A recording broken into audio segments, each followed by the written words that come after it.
Hello everyone, আমার নাম পূজা। আর এই স্টোরিটা আমার জীবনের এক ভীষণ সুইট দিনের। আসলে আমার বার্থডেটা 13ই নভেম্বর।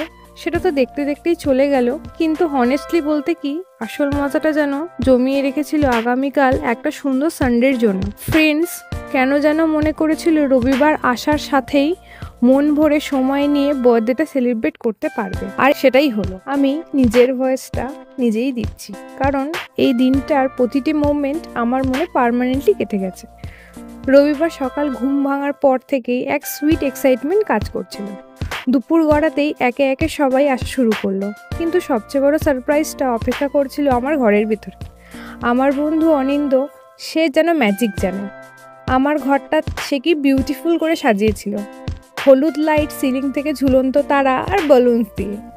আর মাঝখানে রাখা ছিল এক ছোট্ট টেবিল, যা দেখে মন খুশিতে ভরে যাচ্ছিল। মনে হচ্ছিল যেন এক রূপকথার কিংডমে এসে পড়েছি। এদিকে রান্নাঘরে চলছিল আমার মায়ের ভালোবাসার কুকিং প্রিপারেশন। আমার মা জানে আমার জন্মদিনে আমার সবচেয়ে ফেভারিট ডিশটা কী। ঠিক মা হাতে স্পেশাল ছোলে ভাটুরে। সেই স্মেলটা মন ভরে যাচ্ছিল।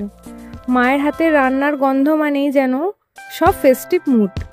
এরপরে এলো সেই কুঙ্ক্ষিত মুহূর্ত, কেক কাটিং সেরেমনি। টেবিলে রাখা ছিল দারুণ দুটো সুন্দর কেক। একটা হলো চকলেট ফ্লেভার আর একটা হলো ভ্যানিলা।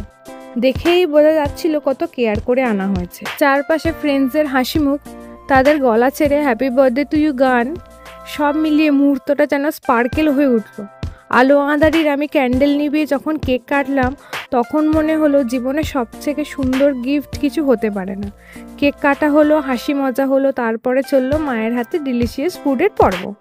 আড্ডা, গল্প আর অফুরন্ত হাসি সারাদিন ধরে চলতে থাকলো সেই আনন্দ। এই দিনটা আমাকে মনে করিয়ে দিল বার্থডের আসল গিফট হলো সেই মানুষগুলো যারা তোমাকে মন থেকে ভালোবাসে।